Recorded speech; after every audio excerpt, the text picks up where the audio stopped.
بسم اللہ الرحمن الرحیم۔ حدیث نبوی صلی اللہ علیہ وآلہ وسلم۔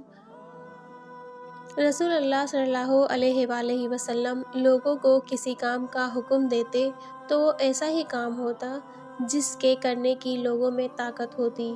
اس پر صحابہ رضی اللہ تعالیٰ عنہ نے عرض کیا کہ یا رسول اللہ، ہم لوگ تو آپ جیسے نہیں، آپ تو معصوم ہیں اور آپ کی اللہ پاک نے اگلی پچھلی سب لغزشیں معاف فرما دی ہے، اس پر ہمیں اپنے سے کچھ زیادہ عبادت کرنے کا حکم فرمائیے۔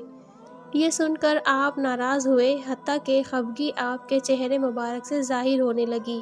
پھر فرمایا کہ بے شک میں تم سے زیادہ اللہ سے ڈرتا ہوں اور تم سب سے زیادہ اسے جانتا ہوں، پس تم مجھ سے بڑھ کر عبادت نہیں کر سکتے۔